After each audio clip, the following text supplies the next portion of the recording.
आंखों में रहा दिल में उतर कर नहीं देखा, कश्ती के मुसाफिर ने समंदर नहीं देखा।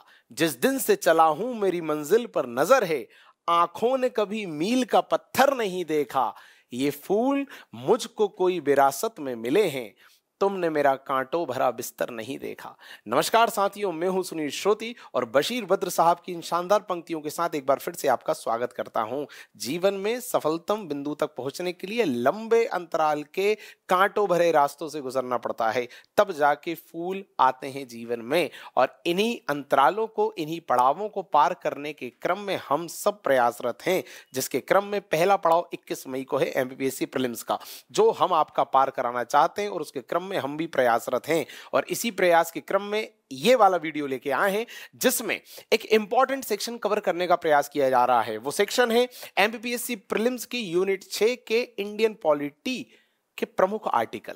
हम खास आर्टिकल आपके लिए लेके आए हैं जो एग्जाम में पूछे जा सकते हैं, और खास आर्टिकल को बिल्कुल संक्षेप में आपके सामने प्रस्तुत करने वाले हैं। विदाउट डिटेल डिस्कशन हम संक्षेप में बताने वाले हैं किस आर्टिकल में क्या है। आपको बिल्कुल सीधे उन्हें याद कर लेना है, नोट डाउन कर लेना है, या पढ़ लिया हो तो रिवाइज कर लेना है, क्योंकि ये टाइम अभी रिवीजन का चल रहा है साथियों। और इस पूरे लेक्चर के नोट्स, इसका पीडीएफ प्राप्त करने के लिए हमारे टेलीग्राम ग्रुप को जरूर ज्वाइन कीजिए। उसकी जानकारी नीचे डिस्क्रिप्शन में दी हुई है, आप वहां जाएंगे, आपको इन सारे लेक्चर्स के पीडीएफ उपलब्ध हो जाएंगे, आपकी किसी न किसी तरह की मदद हो जाएगी। शुरुआत करते हैं साथियों इंडियन पॉलिटी के खास आर्टिकल या महत्वपूर्ण अनुच्छेद की। सबसे पहले हम बात करेंगे भाग 1 की। आप सभी जानते हैं भारतीय संविधान में कुल 22 भाग हैं, पूरे भाग तो देख नहीं सकते, खास भाग और उनके खास आर्टिकल देखने वाले हैं। पहला भाग जो कि संघ और उसके राज्य क्षेत्र से संबंधित है, इसमें टोटल साथियों 4 आर्टिकल है, 1 2 3 4। क्या है चारों आर्टिकल में? आर्टिकल 1 हमें बोलता है कि भारत अर्थात इंडिया राज्यों का संघ होगा, दैट्स इट। भारत अर्थात इंडिया शब्द यूज है, याद रखना, इंडिया अर्थात भारत नहीं है, भारत अर्थात इंडिया है, और उसे कहा गया राज्यों का संघ। इसमें टोटल 3 क्षेत्रों को शामिल करने की बात कही गई है। पहला राज्यों के क्षेत्र, दूसरा संघ राज्यों के क्षेत्र मतलब यूनियन टेरिटरी, और तीसरा ऐसे क्षेत्र जिसे भारत सरकार ने या तो अधिग्रहित किया है या किसी संधि समझौते के माध्यम से प्राप्त किया है। यह आर्टिकल 1 जो भारत अर्थात इंडिया को राज्यों का संघ बता रहा है, समूह नहीं है, संघ है, यह शब्द पे ध्यान देना। चलिए सेकंड देखते हैं। आर्टिकल 2 बात कर रहा है कि जो देश की संसद है वो भारतीय संघ में नए राज्यों के प्रवेश और स्थापना की शक्ति रखती है। मतलब कोई नया क्षेत्र भारत सरकार ने जीत लिया या प्राप्त कर लिया, उसे भारत में शामिल करना किस नीति के तहत होगा? वो नीति कौन बनाएगी? संसद बनाएगी। आर्टिकल 3 क्या बात कर रहा है? संसद को ही अधिकार दे रहा है, पर किस चीज का? नए राज्यों का निर्माण, वर्तमान राज्य की क्षेत्र सीमा और नाम में परिवर्तन। मतलब जो राज्य ऑलरेडी भारत में हैं उनकी सीमा में, उनके नाम में, उनके क्षेत्र में परिवर्तन करना, या एक से कोई दूसरा राज्य बना देना, जैसे मध्य प्रदेश से अलग करके छत्तीसगढ़ बना दिया था। तो जो क्षेत्र ऑलरेडी है उसी में कोई परिवर्तन करना या उसी से कोई नया क्षेत्र बना देना, यह सब शक्ति भी संसद के पास है, पर आर्टिकल 3 के तहत। याद रखना 2 के अंतर्गत बात हो रही है बाहर से किसी क्षेत्र को शामिल करने की, पर 3 के अंतर्गत बात हो रही है साथियों देश के अंदर के जो क्षेत्र उनमें ही किसी तरह का परिवर्तन करने की। बात करते हैं आर्टिकल 4 की। आर्टिकल 4 उस प्रक्रिया, उस प्रोसेस को बताता है, याद रखना, प्रक्रिया या प्रोसेस को बताता है जिसके तहत संसद जो है आर्टिकल 2 और 3 के तहत काम करती है। मतलब नए राज्यों को भारत में या तो शामिल करती है या भारत के क्षेत्र में या नाम में या सीमा में परिवर्तन करती है। देखिए भाग 2 सिलेबस से हटा दिया गया है, सीधे बात करेंगे भाग 3 की। भारतीय संविधान का भाग 3 है मौलिक अधिकार से रिलेटेड। इसमें कुल 24 आर्टिकल हैं, आर्टिकल 12 से आर्टिकल 35। सभी जरूरी आर्टिकल पे बात करेंगे बिल्कुल संक्षेप में। पहले बात करेंगे आर्टिकल 12। आर्टिकल 12 में दोस्तों बात हो रही है राज्य की परिभाषा की। सीधे प्रश्न आएगा, राज्य की परिभाषा किस आर्टिकल में? Article 12, that's it. अगला है आर्टिकल 13, मूल अधिकारों से असंगत और उनका अल्पीकरण करने वाली विधियां। मतलब वे कानून, वे विधियां, वे पॉलिसी जो मूल अधिकार से अगेंस्ट हैं, अपोज कर रही है उसको नुकसान पहुंचा रही है, हर ऐसी विधि को छोटा कर दो, अल्पीकृत कर दो, खत्म कर दो। ये वाली बात हो रही है आर्टिकल 13 में। चलिए ये तो थे 2 सामान्य आर्टिकल जो किसी कैटेगरी के अंतर्गत नहीं है, आर्टिकल 12 और आर्टिकल 13। अब से जो मौलिक अधिकार हैं उन सबको अलग अलग कैटेगरी में बांटा हुआ है। पहले 7 कैटेगरी थी, अब 6 कैटेगरी हैं। पहली कैटेगरी है साथियों समता का अधिकार। आर्टिकल 14 से 18 के बीच बात होती है समता के अधिकार की। चलिए ये सब आर्टिकल समता मतलब इक्वलिटी से रिलेटेड है। बात करते हैं आर्टिकल 14, विधि के समक्ष समता, यह आपने ब्रिटेन से लिया है, और विधि के समान का समान संरक्षण, यह आपने अमेरिका से लिया। सीधे प्रश्न आएगा, विधि के समक्ष समता, विधि का समान संरक्षण कहां से लिया है? विधि के समक्ष समता लिया है ब्रिटेन से, विधि का समान संरक्षण लिया है अमेरिका से। ये दोनों है आर्टिकल 14 में। अगला आर्टिकल 15। साथियों आर्टिकल 15 सीधे बोलता है पांच चीजें, धर्म, मूलवंश, जाति, जन्मस्थान, लिंग। देखिए, धर्म, मूलवंश, जाति, जन्मस्थान, लिंग, इन 5 आधारों पर भेदभाव नहीं होगा। पर इसके अंतर्गत कुल 5-6 सब क्लॉजेस हैं, जरा देखते हैं। 15(1) की बात करते हैं। 15(1) ये बोलता है कि जो राज्य है, मतलब जो स्टेट है, वो इन 5 आधारों पर, मतलब धर्म, मूलवंश, जाति, जन्मस्थान, लिंग, या इनमें से किसी के भी एक के आधार पर भेदभाव नहीं करेगा।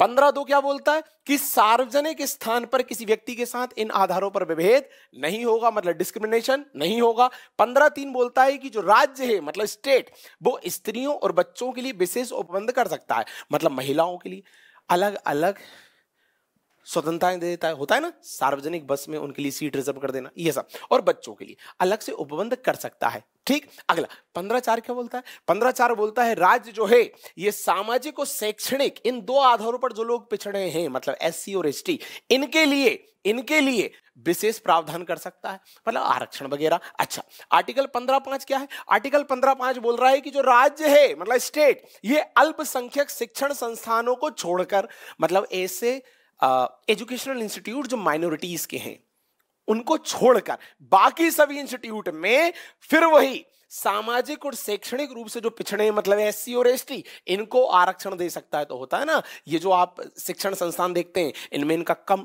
अंक में हो जाता है, एडमिशन हो जाता है, ये सब इसी आर्टिकल के तहत हो रहा है। इसके अलावा आर्टिकल 15(6), ये जो 15(6) साथियों, ये 2019 में आया, 103वें संविधान संशोधन के तहत आया, और इसके तहत जो आर्थिक रूप से कमजोर हैं, कौन? सवर्ण वर्ग के लोग, मतलब EWS, उनके आरक्षण की बात कर रहा है आर्टिकल 15(6). अब आप बोलेंगे कि भैया आर्टिकल 15(1) में तो बात हुई थी कि धर्म, मूलवंश, जाति, जन्मस्थान, लिंग, इनके आधार पर भेदभाव नहीं होगा, पर आपने आगे के प्रावधान बता दिए जिसमें राज्य भेदभाव कर रहा है। मतलब एक आर्टिकल में महिलाओं के लिए विशेष प्रावधान कर रहा है, एक में SC ST के लिए कर रहा है, एक में EWS वालों के लिए कर रहा है। ये क्या है? तो भैया जो महिलाओं के लिए हो रहा है वो हो रहा है शारीरिक कमजोरी के आधार पर, लिंग के आधार पर नहीं। जो बच्चों के साथ हो रहा है उनको जो विशेष प्रावधान दे रही है सरकार, वो दे रही है उम्र के आधार पर। जो SC ST के लिए विशेष प्रावधान कर रही है वो जाति के आधार पर नहीं हो रहा है, वो काय के आधार पर हो रहा है? सामाजिक और शैक्षणिक पिछड़ेपन के आधार पर। तो ये पता होना चाहिए, बेसिक सा कॉन्सेप्ट है कि राज्य धर्म, मूलवंश, जाति, जन्मस्थान, लिंग के आधार पर भेदभाव नहीं करेगा, पर इसके अलावा दूसरे बैकग्राउंड पर भेदभाव कर सकता है और किसी विशेष वर्ग को फायदा पहुंचा सकता है। तो ये दूसरे आधारों पर ही हो रहा है। ठीक है, तो आपको पता होना चाहिए कि किस आर्टिकल में क्या बात हो रही है। अब बात करेंगे आर्टिकल 16 की। साथियों आर्टिकल 16 जो है ये आर्टिकल 15 का ही उप सिद्धांत माना जाता है। मतलब जो बात आर्टिकल 15 में हुई वही बात आर्टिकल 16 में होगी, थोड़े से परिवर्तन के साथ। देखिए, आर्टिकल 15 बात कर रहा था सामान्य संदर्भ में रिजर्वेशन की, आर्टिकल 16 बात कर रहा है लोक नियोजन में रिजर्वेशन की, सॉरी लोक नियोजन में समता की। लोक नियोजन मतलब सरकारी नौकरी, सीधी सी बात, सेम चीज है, एज इट इज लॉ। 16 बंदे वो क्या है? राज्य किसी पद पर नियोजन या नियुक्ति में सभी नागरिकों को समान अवसर देगा।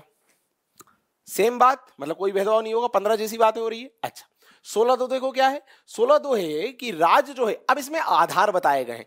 16(1) में क्या है कि राज्य सभी को समान अवसर देगा। 16(2) में यह है आधार कि किन किन आधारों पर भेदभाव नहीं होगा। तो जो 15 वाले थे उनमें 5 आधार थे, जन्म, मूलवंश, जाति, जन्मस्थान, लिंग। इधर 5 की जगह 7 आधार हैं, 2 आधार जुड़ गए साथियों। वो वाले तो एज इट इज रहेंगे, 2 जुड़ गए, एक निवास स्थान और एक वंश क्रम, ये 2 पता होने चाहिए। तो आपको ये पता होना चाहिए कि आर्टिकल 15 में जो समानता की बात हो रही है वो किन आधारों पर हो रही है, और आर्टिकल 16 में जो बात हो रही है वो किन आधारों पर हो रही है। उधर 5 आधार थे, इधर कितने आधार हैं? 7। उधर बात हो रही है सामान्य संदर्भ में, आप सबकी के साथ समान व्यवहार करोगे। इधर बात हो रही है लोक नियोजन, मतलब नौकरी के संदर्भ में। अच्छा, 16(3) क्या बोल रहा है? संसद यदि चाहे तो विधि बनाकर लोक नियोजन के विषय में, मतलब वही सरकारी नौकरी के विषय में, किसी राज्य के मूल निवासियों के लिए विशेष प्रावधान को शामिल कर सकती है। जैसे आपने देखा होगा, आप छत्तीसगढ़ PCS, UP PCS, दूसरे स्टेट का PCS भरने जब जाते हैं तो वहां पर चूंकि आप अदर स्टेट के हैं तो आपके लिए मात्र 10% सीटें छोड़ी हुई हैं, 90% सीटें उन्होंने अपने लोगों के लिए रिजर्व करके रखी है। ठीक, हमारे यहाँ ऐसा नहीं है, पर वहां पे ऐसा है। तो कोई भी राज्य यदि चाहे तो अपने क्षेत्र के मूल निवासियों के लिए विशेष प्रावधान कर सकता है नौकरी में कि भैया इतनी % सीट मेरे लोगों के लिए रिजर्व, बाकी की बाहर वालों को दे दो। बट ऐसा राज्य पहले तय करता है, फिर वो संसद को, केंद्र को बोलता है कि भैया हम ऐसा चाह रहे हैं, फिर संसद विधि बनाकर उस राज्य में ऐसा कर देती है। बड़ी बेसिक सी बात है। 16(4) की बात करते हैं, जो शैक्षणिक और सामाजिक दृष्टि से वही पिछड़े लोग, सामाजिक और शैक्षणिक रूप से मतलब एससी और एसटी, उनको लोक नियोजन में विशेष छूट। देखिए 15 के तहत आरक्षण दे रहे हैं, बट 16 के तहत आरक्षण दे रहे हैं नौकरी में, याद रहे, ठीक है, लोक नियोजन विशेष छूट। और इसी में 16(4)A भी है। क्या कहता है? सरकारी नौकरी में पदोन्नति में आरक्षण। देखिएगा 16(4) क्या है कि सरकारी नौकरी में एससी और एसटी को आरक्षण मिलेगा। 16(4)A क्या है कि जो प्रमोशन वाला है, नौकरी लगने के बाद प्रमोशन में भी आरक्षण मिलेगा, 16(4)A के तहत होता है साथियों। आगे बढ़ता हूं, अगला देखते हैं 16(5). राज्य किसी विशेष धर्म, प्लीज समझिएगा, यदि कोई इंस्टीट्यूट किसी धर्म से संबंधित है, ठीक, अब उसका प्रबंधन करने के लिए किसी आदमी को नौकरी पे रखना है, अब सरकार करती है वहां अपॉइंटमेंट, तो ऑब्वियसली सरकार उस धर्म को मानने वाले ही किसी व्यक्ति को बिठाएगी ना वहां पे, तभी तो वो कर पाएगा प्रॉपर, ठीक। तो भेदभाव हो सकता है, कोई ये नहीं कह सकता कि बाकी धर्म के लोगों को अलाउ क्यों नहीं कर रहे। वो वाली बात लिखी हुई है इसमें, क्या लिखा है? राज्य किसी विशेष धर्म या संप्रदाय से संबंधित संस्थाओं के प्रबंधन व संचालन के लिए उसी संप्रदाय को मानने वाले या उससे संबंधित किसी नागरिक को नियुक्त कर सकता है। अच्छा 16(6) आखिरी, ये भी इधर ईडब्ल्यूएस से संबंधित है, जो कि 2019 में 103वें संविधान संशोधन के तहत आया, जहां ईडब्ल्यूएस मतलब सवर्ण कैटेगरी के वे लोग जो आर्थिक रूप से कमजोर हैं, उन्हें 10% आरक्षण दिया जाएगा। अब कहां? सरकारी नौकरी में। तो 15 में भी आरक्षण है, 16 में भी आरक्षण है, पर 16 का आरक्षण जो है वो सरकारी नौकरी से संबंधित है। सेम यहां पे चल रहा है ईडब्ल्यूएस। चलिए, तो फिर वही बात कि जैसे 15 में ऊपर बातें कही गई थी कि धर्म, मूल, वंश, जाति, जन्म स्थान, लिंग के आधार पर भेदभाव नहीं होगा, बट नीचे वाले प्रोविजन में हमने देखा था 15 में कि भाई भेदभाव तो सरकार कर रही थी। कभी महिलाओं को कुछ विशेष दे रही थी तो पुरुषों के साथ भेदभाव हो रहा था, कभी बच्चों को दे रही थी तो बड़ों के साथ भेदभाव हो रहा था, हाँ, कभी SC ST को दे रही थी तो बाकी जातियों के साथ हो रहा था। तो आप कह सकते हैं कि ये तो आर्टिकल 51 का वायलेशन था। नहीं था वायलेशन, क्यों? क्योंकि वो 5 आधारों पर भेदभाव नहीं कर रही, उसके अलावा वाले पॉइंट्स पे कर रही है, ये मैंने आपको बताया था। उसी तरह यहां पर भी है, यहां सरकार जो है वो उन 7 आधारों पर भेदभाव नहीं कर रही, पर उन 7 के अलावा दूसरे बैकग्राउंड, दूसरे ग्राउंड्स पर भेदभाव कर सकती है और किसी खास वर्ग को विशेष लाभ पहुंचा सकती है। यही 15 में भी देखा है, यही 16 में भी देखा है, आपको पता होना चाहिए। चलिए, मैं बहुत ज्यादा जल्दी बताने की कोशिश कर रहा हूं ताकि एक रिवीजन वाला ये वीडियो तैयार हो जाए, कम समय में आप ज्यादा से ज्यादा आर्टिकल देख लो। समय बहुत कम है, 2 दिन बाद आपका एग्जाम है। चलिए आगे बढ़ते हैं। आर्टिकल 17 बात करता है अस्पृश्यता मतलब अनटचेबिलिटी खत्म कर दिया जाए। अच्छा, दूसरा आर्टिकल 18 बात करता है उपाधियों का अंत। आप सभी जानते हैं आपके देश में शिक्षा और सेना, इन 2 क्षेत्रों के अलावा कहीं कोई व्यक्ति उपाधि धारित नहीं कर सकता। इसके अलावा जो पद्मश्री, पद्म विभूषण, भारत रत्न, ये जो है, ये सम्मान जो है उपाधि की श्रेणी में नहीं आते, इन्हें उपाधियां नहीं माना जाता, अतः ये किसी को दिए जा सकते हैं। क्लियर? चलिए, तो आपको पता होना चाहिए शिक्षा और सेना, इसमें उपाधि दी जा सकती है, और इसके अलावा जैसे शिक्षा में हम डॉक्टरेट प्राप्त कर लेते हैं, सेना में जनरल, मेजर, ये सब प्राप्त कर लेते हैं। इसके अलावा भारत रत्न, विभूषण, पद्मश्री, ये सब प्राप्त हो जाते हैं। तो ये सब इस श्रेणी से बाहर है। इसके अलावा अन्य कोई उपाधि नहीं दी जा सकती, जैसे होता है ना महाराजा, महाराजाधिराज, परम भट्टारक, ये सब नहीं दिया जा सकता। ठीक, तो ये बात है आर्टिकल 18 में। तो ये सारे आर्टिकल रिलेटेड थे समता से संबंधित थे, आर्टिकल 14 से आर्टिकल 18। अब हम बात करेंगे स्वतंत्रता के अधिकार, जो आर्टिकल 19 से आर्टिकल 22 के बीच में है। मौलिक अधिकार पढ़ रहे हैं अलग अलग कैटेगरी में, 6 कैटेगरी है जैसा मैंने आपको बताया था। एक कैटेगरी में पढ़ा चुका हूं, दूसरी कैटेगरी पे अब हमें आर्टिकल 19 की बात करेंगे। साथियों, मूल संविधान जो हमारा था, उस मूल संविधान में आर्टिकल 19 के तहत कुल 7 स्वतंत्रताएं थीं, पर 44वें संविधान संशोधन के माध्यम से जो 19(1)(f) था उसको हटा दिया गया है, और 1978 में उसे दूसरे भाग में, भाग 12 के अंतर्गत 300 का में शामिल कर दिया है। वो अलग बात है, बट आपको अब ये देखना है कि 19 के तहत मूल संविधान में थे कुल 7 स्वतंत्रताएं, और अब यदि देखें तो कितनी स्वतंत्रताएं हैं? 6। ठीक, 19(1)(a), 19(1)(b), 19(1)(c, ऐसे करके 6 हैं। बीच वाला 19(1) एफ हट गया है। क्या था उसमें? संपत्ति का अधिकार, ये आपको पता होना चाहिए। ठीक, तो कौन सा हटा है, कब हटा है और अब कितनी संख्या रह गई? चलिए सबकी बात करते हैं। 19(1)(a) देखते हैं। इसमें बात हो रही है वाक और अभिव्यक्ति की स्वतंत्रता, freedom of speech and expression कहां है? हर व्यक्ति बोल सकता है, अपनी बात एक्सप्रेस कर सकता है, ये आर्टिकल 19(1)(a) के तहत है। और साथियों इसी के अंतर्गत प्रेस की स्वतंत्रता, राष्ट्रीय ध्वज फहराने की स्वतंत्रता, सूचना का अधिकार, राइट टू इंफॉर्मेशन, ये सब, राष्ट्रगान के दौरान शांत या चुप खड़े रहना, ये सारी स्वतंत्रताएं भी आर्टिकल 19(1)(a) के तहत हैं, इसी में शामिल हैं, पता होना चाहिए। इसके अलावा आर्टिकल 19(1)(b) ये हमें कहता है कि हम बिना हथियार के शांतिपूर्ण तरीके से कोई भी सम्मेलन या सभा कर सकते हैं, यह अधिकार है। बिल्कुल सही बात है। अच्छा, 19(1)(c)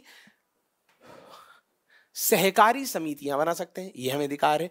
19(1)(d) हम भारत के किसी भी क्षेत्र में अबाधित रूप से संचरण कर सकते हैं, मतलब घूम सकते हैं। अच्छा, आर्टिकल 19(1)(e) इसमें हम भारत में कहीं भी निवास कर सकते हैं, बिल्कुल हमें अधिकार है। इसके अलावा अब देखिए ई के बाद कायदे से आना था एफ, पर एफ में क्या था? संपत्ति का अधिकार है हमें, पर ये संपत्ति का अधिकार मौलिक अधिकार नहीं है। 1978 44वां संविधान संशोधन, तो 19(1)(f) हट गया है, सीधे आ गया 19(1)(g). इसमें व्यापार और जीविका चलाने की स्वतंत्रता, मतलब हम भारत में कहीं भी अपना व्यापार, अपना बिजनेस, अपना ऑक्यूपेशन डाल सकते हैं, अपना काम कर सकते हैं, अपनी वृत्ति, अपने व्यवसाय को संचालित कर सकते हैं। अब जैसे कोई व्यक्ति कहीं का होता है, वो कहीं जाके काम कर रहा है, मैं कहीं और का हूं, मैं इंदौर में आके काम कर रहा हूं, तो इस तरह से सभी को स्वतंत्रता है आर्टिकल 19(1)(g) के तहत। ये था आर्टिकल 19। अब हम आ रहे हैं आर्टिकल 20 में। तो आर्टिकल 19 में आपने क्या देखे? 6 स्वतंत्रताएं, 1(a), 1(b), 1(c), 1(d), 1(e), 1(g). क्या थी 6? पहला था वाक और अभिव्यक्ति की स्वतंत्रता, दूसरा सम्मेलन करना, तीसरा समितियां बनाना, चौथा कहीं भी मूव करना, पांचवा कहीं भी निवास कर लेना, और छठवा कहीं भी व्यापार कर सकना। ये सारी बातें आपको पता होनी चाहिए। अगला देखते हैं आर्टिकल 20। साथियों आर्टिकल 20 क्या बोलता है कि यदि किसी व्यक्ति पे अपराध का शक है कि इसने अपराध किया है, तो दोष सिद्धि जब उस पे की जाएगी, मतलब उस पे दोष को सिद्ध किया जाएगा, उस दौरान उसे 3 तरह की स्वतंत्रताएं, मतलब संरक्षण दिए जाएंगे। 3 संरक्षण क्या है? पहला तो यह है कि भाई कि एक अपराध के लिए एक ही बार सजा मिलेगी उसे। दूसरा यह है कि जो कानून उस समय है जब उसने अपराध किया है, उसी कानून के तहत सजा मिलेगी। ऐसा नहीं है कि 10 साल बाद उसकी सजा, मतलब अपराध सिद्ध हुआ तो 10 साल बाद जो सजा है वो मिलेगी, ऐसा नहीं, जिस समय अपराध हुआ है वही वाली सजा मिलेगी। और तीसरा यह है कि उसे उसके विरुद्ध गवाही देने के लिए बाध्य नहीं किया जा सकता कि जबरदस्ती साइन करवा ली कि कबूल कर मैंने अपराध किया, ये सब नहीं कर सकते। ये तीनों स्वतंत्रताएं हैं आर्टिकल 20 के तहत किसी व्यक्ति को, ये आपको पता होनी चाहिए। क्या क्या बताया? नंबर 1, जिस समय अपराध किया है उस समय जो कानून है उसी के तहत कार्रवाई होगी। दूसरा, एक अपराध के लिए एक से ज्यादा दंड नहीं मिलेगा। तीसरा, अपने विरुद्ध गवाही देने के लिए बाध्य नहीं किया जा सकता। चलिए अगला देखें, आर्टिकल 21। आर्टिकल 21 से प्राण और दैहिक स्वतंत्रता का अधिकार। अच्छा, अब इसके अंतर्गत साथियों प्राण और दैहिक स्वतंत्रता के अधिकार के अंतर्गत कई सारी दूसरी चीजें भी शामिल हैं। सीधे एग्जाम में आएगा कि बताइए ये वाला प्रावधान किस आर्टिकल के तहत शामिल है? तो साथियों मेनका गांधी वाले केस में तय हुआ था कि आर्टिकल 21 का के तहत ही गरिमापूर्ण जीवन जीने का अधिकार भी शामिल है।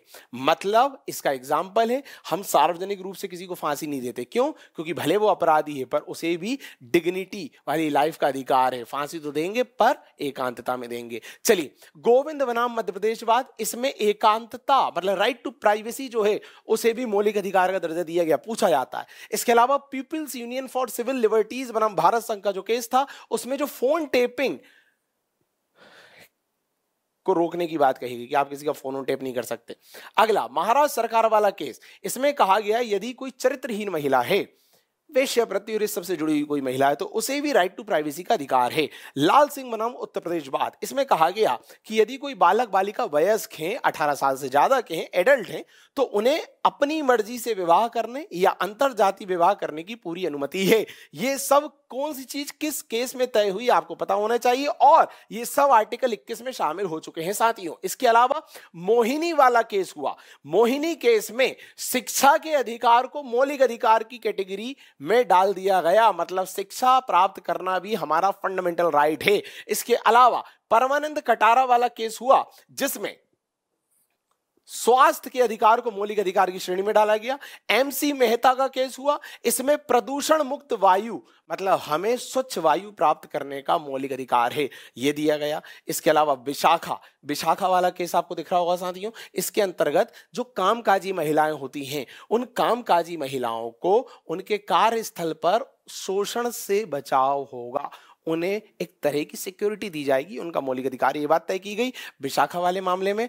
और कुछ अन्य भी हैं, जैसे विदेश जाने का अधिकार है ना, इसके अलावा निःशुल्क विधिक सहायता प्राप्त करने का अधिकार है ना, इसके अलावा आजीविका का अधिकार, सोने का अधिकार, सबसे खास भोजन प्राप्त करने का अधिकार, आश्रय प्राप्त, राइट टू शेल्टर, आश्रय प्राप्त करने का अधिकार है ना, ये सारे अधिकार भी। देर से फांसी के विरुद्ध अधिकार, यदि कोई अपराधी है तो जितने समय पर फांसी तय हुई है उतने समय पर आप उसे फांसी दो, आप उसे मानसिक रूप से प्रताड़ित नहीं कर सकते, ये बात उसका मौलिक अधिकार है। ये सब आर्टिकल 21 के तहत शामिल कर लिए गए साथियों। तो पूछा जाएगा, प्रावधान दे दिए जाएंगे, बताइए ये वाला किस आर्टिकल के तहत आता है, या बताइए आर्टिकल 21 के तहत निम्न में से कौन कौन से आते हैं, कौन कौन से नहीं आते, तो पता होना चाहिए कौन कौन से आते हैं साथियों, और कौन सी चीज को किस केस के माध्यम से शामिल किया गया ये भी आपको पता होना चाहिए। आगे बढ़ते हैं, आर्टिकल 21 का पे जाते हैं। 21 हो गया कंप्लीट, क्या था, प्राण और दैहिक स्वतंत्रता का अधिकार, और कई सारी बातें मैंने आपको बताई जो उसके अंतर्गत शामिल हैं। अब हम देखेंगे आर्टिकल 21 का। आर्टिकल 21 का में कहा गया कि 6 से 14 वर्ष तक के जो बच्चे हैं उन्हें निःशुल्क और अनिवार्य शिक्षा दी जाएगी, ये उनका मौलिक अधिकार है। इसके अलावा आर्टिकल 22 बात करता है दो चीजों की, एक तो गिरफ्तारी और एक निरोध, दोनों में किसी व्यक्ति को संरक्षण दिए जाएंगे। गिरफ्तारी मतलब कोई घटना घटित हो गई किसी पिछड़ा की, उसे उठा लाई पुलिस, ये गिरफ्तारी है। पर कोई घटना भी हुई नहीं है, हो सकती है, कुछ लोग हैं जो कोई घटना कर सकते हैं, तो घटना होने के पहले ही उनको उठा लाए, इसे कहते हैं निरोध, डिटेन कर लेना अंग्रेजी में, इधर अरेस्ट कर लेना, ठीक है। ये सब जब करते हैं तो उन्हें कुछ संरक्षण प्राप्त होते हैं, जिन्हें उठा के लाए हैं। क्या क्या संरक्षण प्राप्त है भाई, उन्हें कारण बताना पड़ता है क्यों उठा के लाए हैं। अच्छा, इसके अलावा 24 घंटे के अंदर मजिस्ट्रेट के सामने पेश करना पड़ता है। इसके अलावा अपना पसंदीदा वकील रखने की अनुमति होती है। उसी तरह यदि किसी को उठा के लाए मतलब वही डिटेन किया हुआ है, अपराध घटना भी हुई नहीं है, सिर्फ इस शक पे कि कहीं ये कोई कांड ना कर दे भाई साहब, उस चक्कर में उठा लाए उसको, तो अधिकतम 3 माह तक के लिए उसे रख सकते हैं, ये पता होना चाहिए।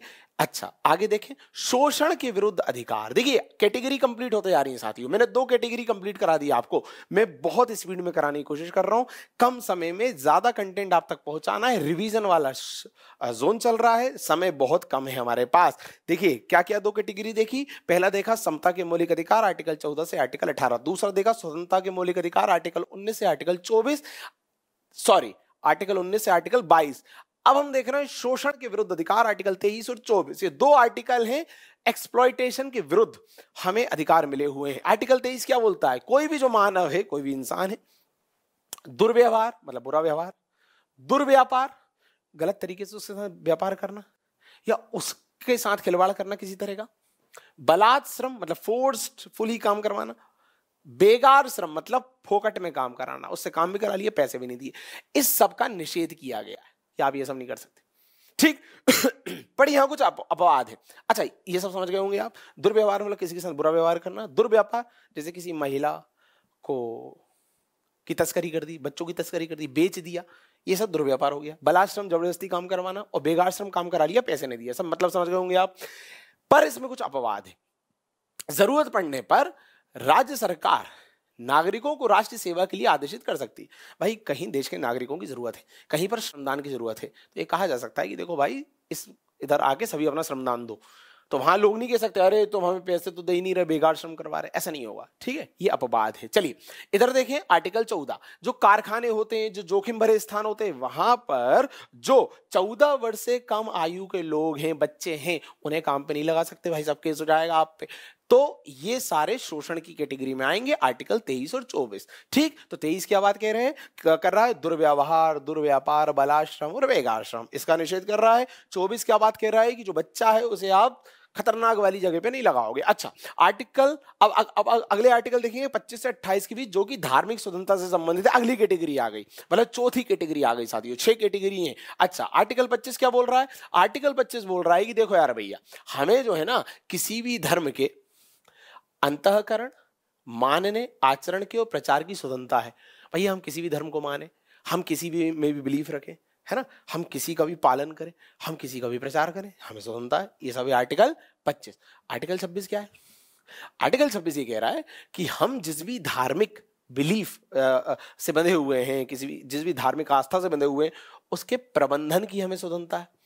इसका एग्जाम्पल, भाई जो संत साधु सन्यासी लोग होते हैं वो आश्रम वगैरह स्थापित कर लेते हैं, है ना, अपना ट्रस्ट स्थापित कर लेते हैं, मठ स्थापित कर लेते हैं, है ना, संपत्ति बना लेते हैं, प्रॉपर्टीज अर्जित कर लेते हैं। तो ये क्या कर रहे हैं? अपने धार्मिक कार्यों का प्रबंधन कर रहे हैं, आयोजन करते हैं बड़े बड़े। तो इसमें ये सब आता है। ठीक, चलिए, अच्छा यदि एग्जाम्पल दे दे कि भाई किसी संपत्ति का अर्जन करना, है ना, किसी आश्रम का निर्माण करना, किसी मठ का निर्माण करना, तो ये सब आ रहा है आर्टिकल 26 के तहत, क्योंकि वो अपने धर्म से संबंधित चीजों का प्रबंधन कर रहा है। उसके लिए प्रॉपर्टी का अर्जन, स्वामित्व, ये सब भी करना पड़ेगा। अच्छा, आर्टिकल 27 ये है कि आप किसी धर्म की वृद्धि के लिए कर देने के लिए आदमी को बाध्य नहीं कर सकते। तुम टैक्स दो, या सरकार नहीं लगा सकती तुम टैक्स दो क्योंकि हमें फलाने धर्म में पैसा लगाना है, ऐसा कुछ नहीं हो सकता। अच्छा, आदमी जो भी देगा आस्था से देगा, उस धर्म के नाम पे देगा। चलिए, आर्टिकल 28 क्या है कि जो शिक्षण संस्थान होते हैं वो धार्मिक उपासना में उपस्थित होने के लिए किसी बच्चे को मजबूर नहीं कर सकते कि भैया फलानी पूजा हो रही है, फलानी देवी की पूजा हो रही है, चलो सारे बच्चे उपस्थित हो जाओ। अब यदि कोई बच्चा उस पूजा पाठ में शामिल नहीं होना चाहता है तो वो मना भी कर सकता है, इस तरह की बाध्यता नहीं होगी। चलिए, तो ये थे आर्टिकल 4 धर्म से संबंधित 25, 26, 27, 28। अब अगली कैटेगरी देखते हैं, संस्कृति और शिक्षा संबंधी अधिकार। साथियों रिकॉल करवा दूंगा लास्ट में, टेंशन नहीं लेना, पूरी 6 कैटेगरी। देखिए, संस्कृति और शिक्षा संबंधी अधिकार में हम 2 आर्टिकल देखेंगे, आर्टिकल 29 और आर्टिकल 30। आर्टिकल 29 क्या बोलता है कि जो अल्पसंख्यक वर्ग हैं भाई साहब, उन्हें यह अधिकार है कि वो अपनी भाषा, अपनी जात, अपने धर्म और अपनी संस्कृति को बनाए रखें। मतलब सभी माइनॉरिटी कम्युनिटी को अपनी संस्कृति को बढ़ाने का, उसी अभिवृद्धि का, उसके पोषण का अधिकार रहे, चाहिए, उसे सुरक्षित रखने का अधिकार है। ठीक है, अगला है आर्टिकल 30। ये क्या बात कर रहा है कि जो अल्पसंख्यक वर्ग होते हैं उन्हें अपनी संस्कृति को बढ़ावा देने के लिए शिक्षण संस्थान संचालित करने का भी अधिकार है। ठीक है, कि वो अपनी संस्कृति, अपने कल्चर को आगे बढ़ाने के लिए शिक्षण संस्थान स्थापित कर सकती हैं। तो ये थी अगली कैटेगरी। ठीक, तो हमने कितनी कैटेगरी देख ली? आर्टिकल 14 से 18 समता का अधिकार, आर्टिकल 19 से 22 स्वतंत्रता का अधिकार, आर्टिकल 23 और 24 शोषण के विरुद्ध अधिकार, आर्टिकल 25 से 28 धार्मिक स्वतंत्रता का अधिकार, आर्टिकल 29 और 30 संस्कृति और शिक्षा का अधिकार।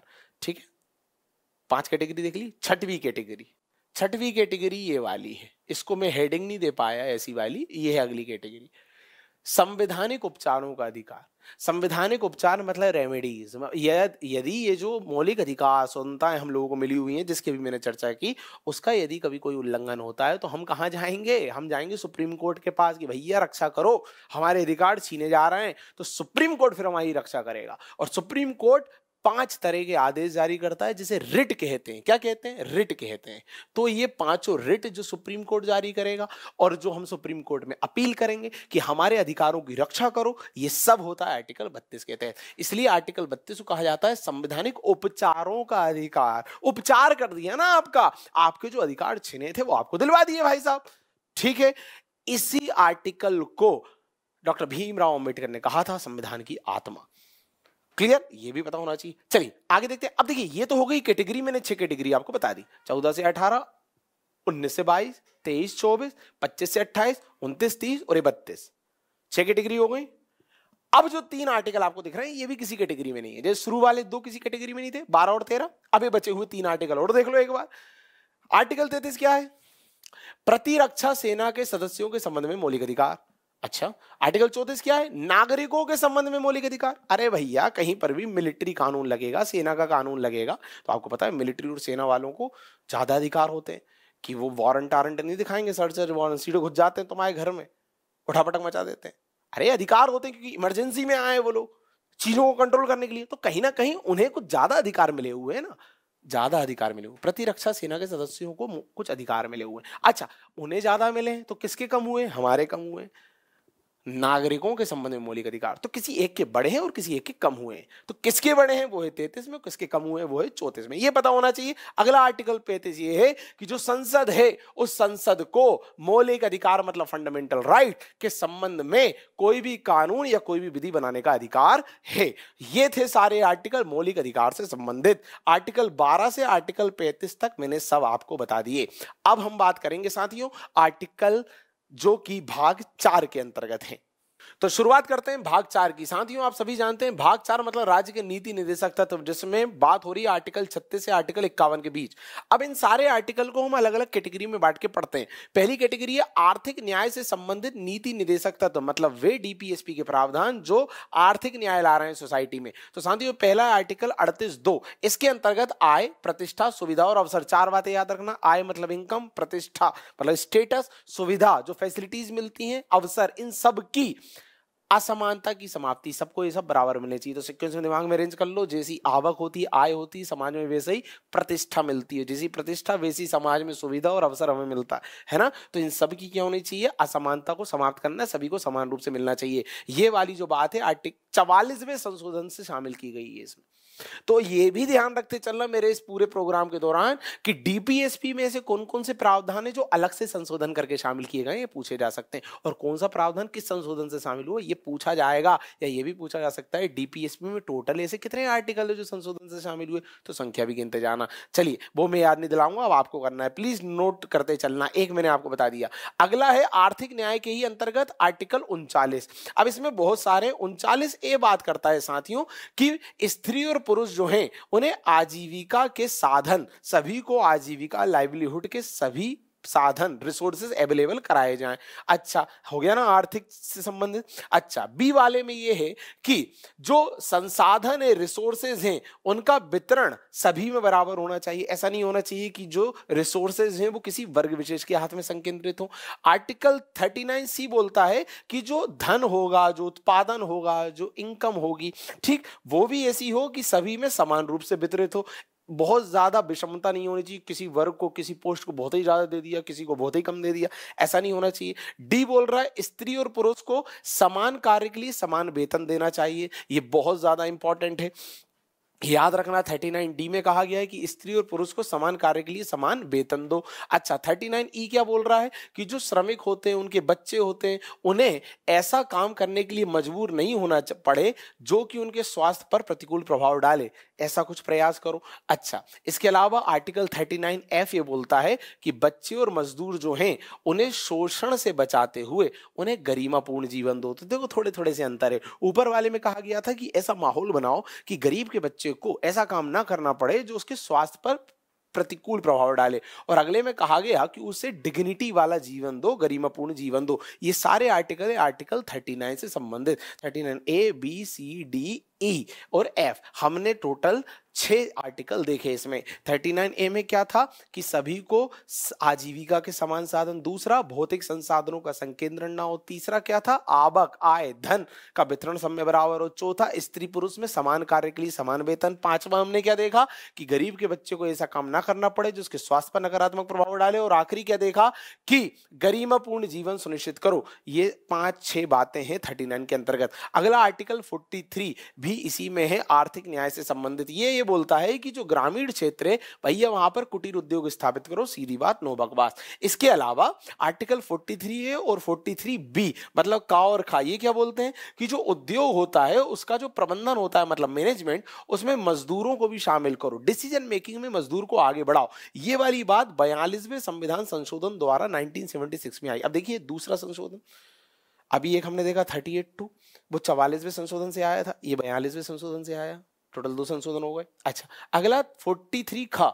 ये 97th अमेंडमेंट से आया, ये 2011 में आया। इसमें कहा गया कि जो सहकारी समितियां होती हैं उनका गठन किया जाए, उनकी आजादी दी गई, जो कोऑपरेटिव सोसाइटी होती है। तो देखिए 3 संशोधन हो गए। तो डीपीएसपी में संशोधन गिनते जाओ और किस संशोधन से क्या प्रावधान ऐड हुआ ये पता होना चाहिए आपको। चलिए ये सब बातें थी आर्थिक क्षेत्र में क्रांति लाने से संबंधित। अब बात हो रही है सेकंड, राजनीतिक क्षेत्र में न्याय कैसे लाया जाए। तो आर्टिकल 40 बोलता है कि गांव में आप क्या करो, पंचायतों पंचायतों का गठन कर दो और उन्हें स्वायत्तता भी दे दो, मतलब ऑटोनॉमी दे दो, डिसीजन मेकिंग की फैसिलिटी दे दो। अगला आर्टिकल 50 ये बोलता है कि जो हमारी कार्यपालिका होती है और हमारी न्यायपालिका जो होती है, इनके बीच शक्ति का विभाजन होना चाहिए, कोई किसी के क्षेत्र में हस्तक्षेप ना करे, ये आर्टिकल 50 बोलता है। तो ये दोनों आर्टिकल रिलेटेड हैं राजनीति से संबंधित। अगला ये देखें साथियों, सामाजिक न्याय से संबंधित कुछ आर्टिकल, सोशल जस्टिस जो लेके आए, उसमें पहला है 39A। अब आप बोलेंगे 39 तो ऊपर देख चुके, तो भैया वो 39 स्मॉल ए था, ये 39 कैपिटल ए, आप इसे का इस तरह से देख सकते हैं।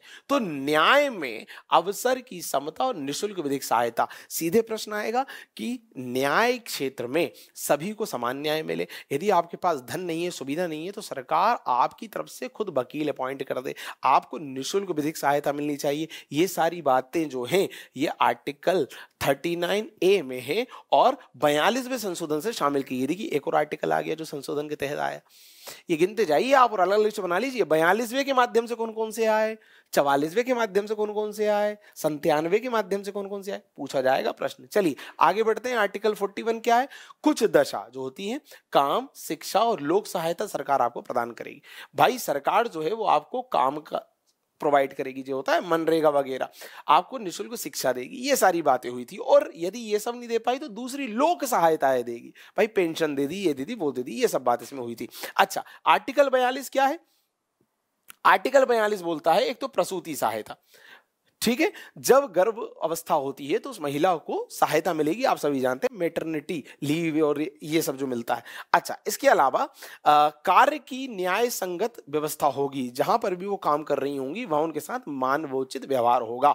आर्टिकल 44 बोलता है समान विधिक संहिता या समान सिविल संहिता, आई एम सॉरी, जो कॉमन सिविल कोड है, ठीक, उसकी बात हो रही है कि हमारे देश में जो सिविल संहिता है, जो सिविल कानून है, वो सभी के लिए समान होने चाहिए। जैसे आप जानते हैं किसी धर्म विशेष के जो शादी ब्याह ये वाले नियम होते हैं वो अलग होते हैं, दूसरे कम्युनिटी के अलग होते हैं, ऐसा नहीं होना चाहिए, सबके एक जैसे होने चाहिए, ये सारी बात हो रही है। अच्छा, आर्टिकल 45 जो है ये क्या बोल रहा है, आर्टिकल 45 बोल रहा है भैया कि जो 6 से 14 वर्ष तक के बच्चे हैं उन्हें निःशुल्क और अनिवार्य शिक्षा दी जाए, और ये जो है 86th अमेंडमेंट के द्वारा जोड़ा गया था। इसके अलावा आर्टिकल 46 भी है इसमें, जो बोलता है कि जो दुर्बल वर्ग है, मतलब SC ST, उनकी शिक्षा और उनके अर्थ मतलब नौकरी, इसका सरकार प्रयास करेगी। ये सारे आर्टिकल हमने किससे संबंधित देखे, हमने देखे सामाजिक न्याय से संबंधित। बहुत चिन्हित आर्टिकल मैं आपके सामने ला रहा हूं, केवल इतने आर्टिकल करने हैं साथियों। मेरे इस पूरे लेक्चर में आप लास्ट में पाएंगे कि हमने टोटल 170-75 आर्टिकल डिस्कस कर लिए, इतने पे आपको नजर मार के जाना है, ठीक है। आगे बढ़ते हैं, अगला देखेंगे पर्यावरण न्याय से संबंधित नीति निर्देशक तत्व जो एनवायरमेंट से संबंधित हैं। साथियों आर्टिकल 47, 48 और 48A, 48(9) 4 हैं इसमें, और फिर मैं कहूंगा ध्यान रखना कौन से हैं जो किसी विशेष संशोधन के माध्यम से जोड़े गए। तो 47 क्या बोल रहा है, जो मादक पेय पदार्थ होते हैं, नशीले पदार्थ होते हैं या जो औषधि होती हैं उन पर रोक लगाई जाए, व्यक्ति की पोषण स्तर का ध्यान दिया जाए। दूसरा, जो पशुपालन होता है, जो खेती होती है, इसमें आधुनिकता और वैज्ञानिक प्रणाली को शामिल किया जाए, मतलब किसानों को नई नई तकनीक सिखाई जाए कि भैया तू खेती में ये भी कर सकता है, तू अपने पशु की नस्ल को ऐसे भी सुधार सकता है, ठीक है। इसके अलावा 48A क्या बोल रहा है, 48A बोलता है कि पर्यावरण का संरक्षण आप करो, पर्यावरण का संरक्षण, ठीक। और ये वाला जो है 42वें संशोधन 1976 में जोड़ा है। और 49 बोलता है कि जो राष्ट्रीय महत्व की हमारी संपत्ति है, स्मारक हैं, उनका हमें ध्यान रखना है, उनको हमें संरक्षित करना है। तो साथियों आप इधर देख चुके हैं कि कौन कौन से आर्टिकल हैं जो अलग अलग संशोधनों के माध्यम से जुड़े। पांचवा और आखिरी कैटेगरी अंतरराष्ट्रीय शांति से संबंधित। तो आर्टिकल जो 51 है वो बात करता है अंतरराष्ट्रीय शांति और सुरक्षा बनाए रखने की। मैं समझाने यहाँ नहीं आया हूं, मैं बिल्कुल संक्षेप में बातें आपसे कर रहा हूं ताकि पूरे आर्टिकल हम एक बार देख लें, रिवाइज कर लें। तो मैं समझाऊंगा नहीं, बस संक्षेप में आपको बताऊंगा ताकि लेक्चर ही बहुत लंबा ना हो। तो हमने 5 कैटेगरी देखी साथियों, आर्थिक न्याय से संबंधित, सामाजिक न्याय से संबंधित, राजनीतिक न्याय से संबंधित, पर्यावरणीय न्याय से संबंधित और अंतरराष्ट्रीय शांति सुरक्षा, ये सब बनाए रखने के जो प्रयास होते हैं उससे संबंधित। और उससे संबंधित केवल एक आर्टिकल है, आर्टिकल 51। ये सारे आर्टिकल थे 36 to 51 भाग 4 में, जो DPSP कहलाते हैं।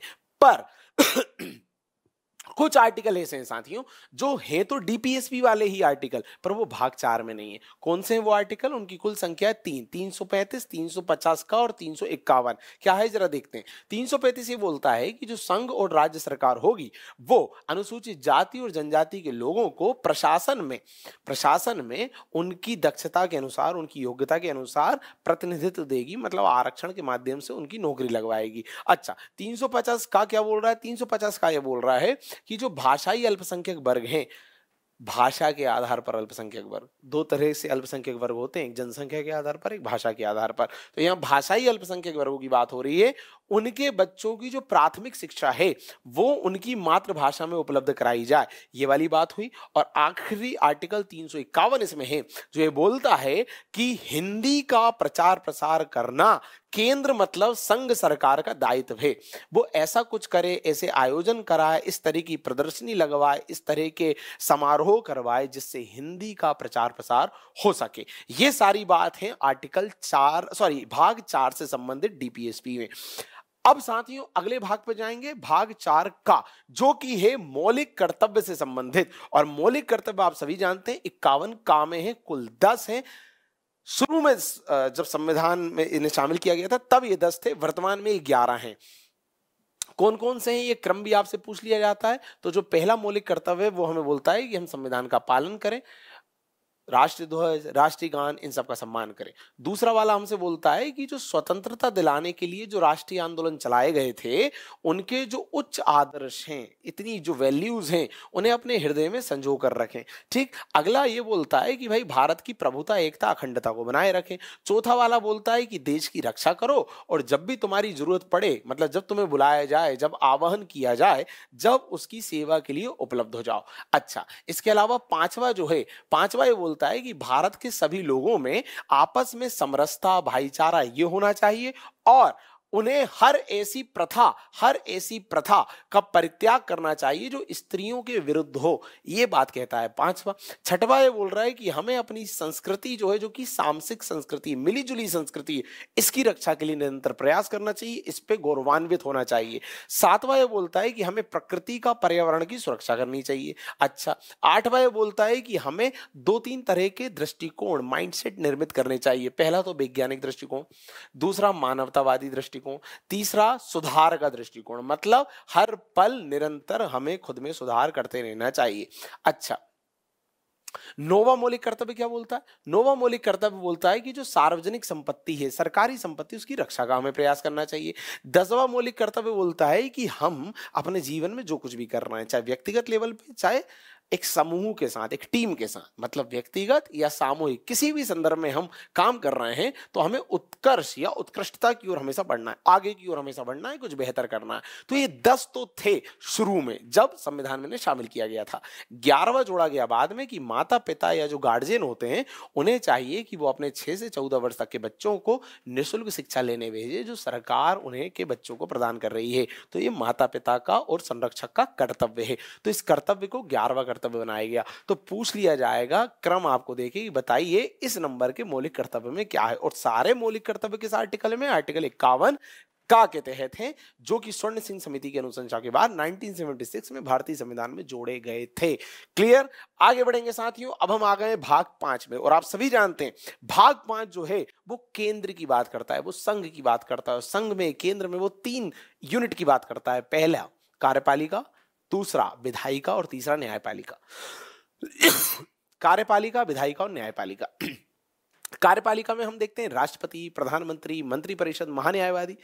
विधायिका में हम देखते हैं लोकसभा, राज्यसभा। और न्यायपालिका में हम देखते हैं सुप्रीम कोर्ट। ये 3 चीजें देखने वाले हैं और उनसे संबंधित आर्टिकल देखने वाले हैं बहुत स्पीड में। तो सबसे पहले कार्यपालिका।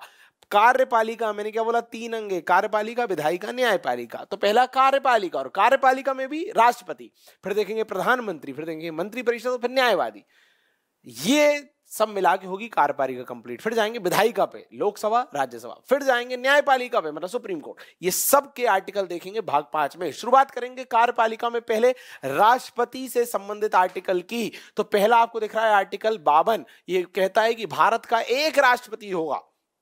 जो देश का प्रथम नागरिक है, संविधान का मुखिया है मतलब प्रमुख है, जल थल और वायु सेना का भी मुखिया है, यह बात कही गई। आर्टिकल 53 क्या बोलता है कि जो संघ की, केंद्र की कार्यपालिका, एग्जीक्यूटिव की जो पावर होगी वो सब राष्ट्रपति में होगी। एग्जीक्यूटिव हेड माना जाता है राष्ट्रपति को आर्टिकल 53 के तहत। आर्टिकल 54 क्या बोलता है? राष्ट्रपति का निर्वाचक मंडल। राष्ट्रपति का निर्वाचन कौन कौन लोग करेंगे? तो साथियों, लोकसभा, राज्यसभा और सभी राज्यों की विधानसभा के केवल निर्वाचित लोग उसमें हिस्सा लेते हैं।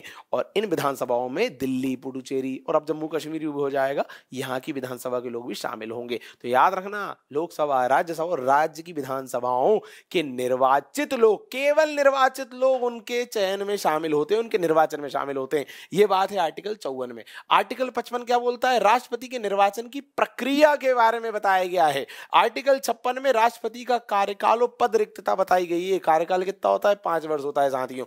आर्टिकल 57 में पुनर्निर्वाचन के लिए योग्य बताया गया है। आप जानते हैं भारत के राष्ट्रपति कितनी भी बार चुनाव में खड़े हो सकते हैं।